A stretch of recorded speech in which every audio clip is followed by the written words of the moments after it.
और अब आखिरी में, सबसे आखिरी में राज्यसभा का चुनाव हो रहा था।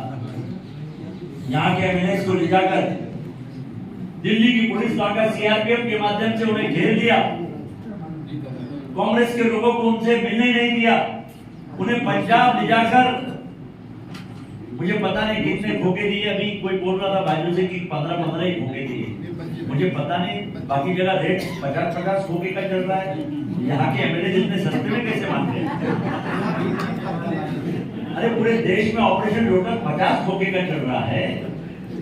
आपने हिमाचल को इतने सस्ते में निपटा दिया, इतना सस्ता मिला है।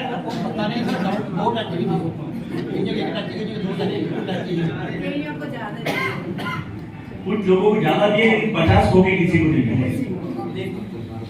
देखिए ऑपरेशन लेटेस्ट में जब आप कर्नाटका को 50 धोखे दे रहे हैं, महाराष्ट्र के 50 धोखे दे रहे हैं, तो यहाँ पे हिमाचली को भी, तो उनके साथ अन्याय हुआ है। उनको बोल दीजिए जो लोग सस्ते में बिक गए हैं कि आपने अपना दाम कीमत कम कर दिया है, हिमाचल का दाम कम कर दिया है, और हिमाचल के लोग इसे कभी भी एक्सेप्ट नहीं करते। देखिए मैं वोट डालकर आ रहा हूँ नागपुर से। हमारे यहाँ 19 तारीख को पहला फेज का चुनाव हो गया। कांग्रेस की कर्नाटका में, तेलंगाना में, महाराष्ट्र में, केरला में, आंध्र प्रदेश में एक अंडरकरंट चल रहा है कांग्रेस का कि ये भ्रष्टाचार पार्टी जो खरीदने का काम कर रही है विधायकों को ऑपरेशन लोटस के माध्यम से, इन लोगों को हमें सबक सिखाना है। ऑपरेशन लोटस के माध्यम से इन्होंने हिमाचल की सरकार को गिराने की कोशिश कर रहे हैं, लेकिन मैं सुक्खू भाई को सैल्यूट करूंगा जो उन्होंने अपने दिमाग लगाकर स्पीकर को बोल के चोरों को, आप लोगों ने अपने वोट से इनको चुन कर दिया है। आप लोगों के वोट की कीमत इन्होंने अपने आप को बेचने का काम किया है। क्या हिमाचल में ये कभी ऑपरेशन लोटस कामयाब होना चाहिए था?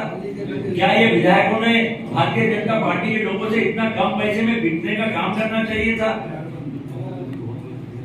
देखिए हमको हमारी इज्जत प्यारी है, हमारी इज्जत है तो पैसा तो आज है कल नहीं। हमें सब ये छोड़ के जाना है। हमें जो इज्जत कमाना है, हमारी इज्जत, हमारी जो पगड़ी है वो इज्जत है, इससे बढ़कर कुछ नहीं है। आज उन्हें लोग थूक रहे हैं उन लोगों के ऊपर, उसमें से 3 इंडिपेंडेंट भी है, बाजू वाली कॉन्स्टिट्यूंसी का भी है।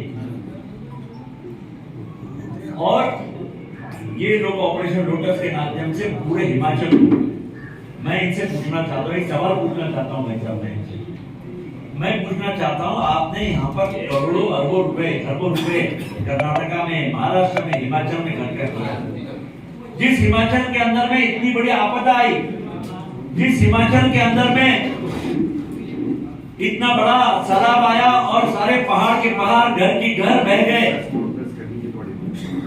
और यहाँ इतने बड़े तूफान में करोड़ों अरबों तूफान आया, क्या हिमाचल में होम मिनिस्टर देखने के लिए आए? आपके लिए शिमला में आए, आपके साथ मीटिंग की, अधिकारियों के साथ मीटिंग किया?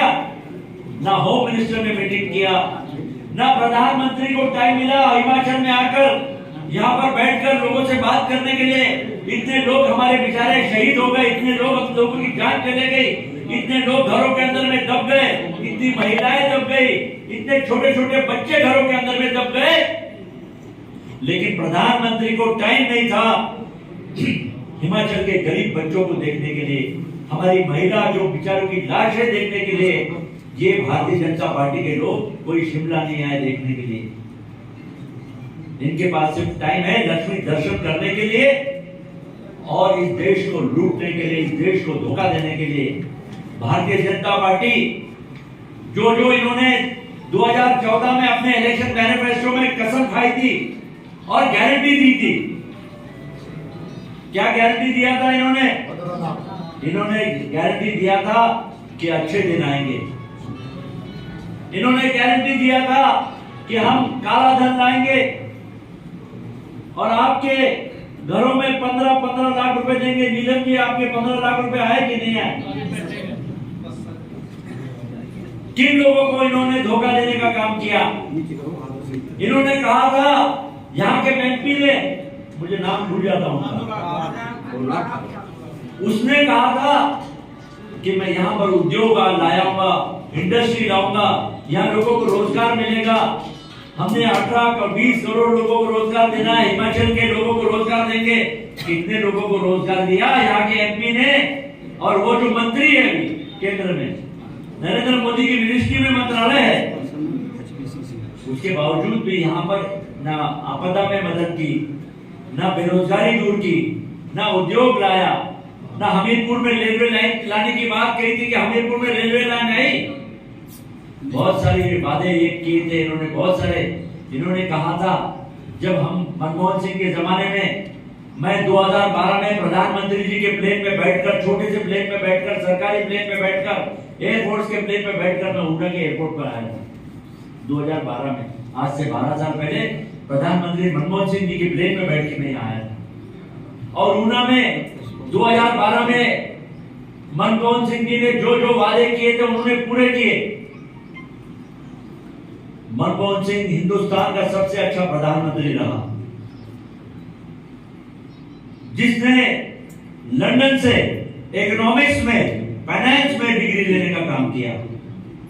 हमारे प्रधानमंत्री की डिग्री दिखाने का काम कभी अमित शाह करते हैं कि ये बीए की डिग्री है और ये एमए की डिग्री है। अरे राजीव शुक्ला जी जो यहाँ के प्रभारी है, जब वो दूरदर्शन में काम करते थे 20 साल पहले, जब ये गुजरात का चीफ मिनिस्टर था, उस समय इसने इंटरव्यू में खुद बोला था कि मैं पढ़ा लिखा नहीं हूं, मैं तो अनपढ़ हूं, खुद बोलता है। और बाद में प्रधानमंत्री बन जाता है तो एमए और बीए की डिग्री आती है।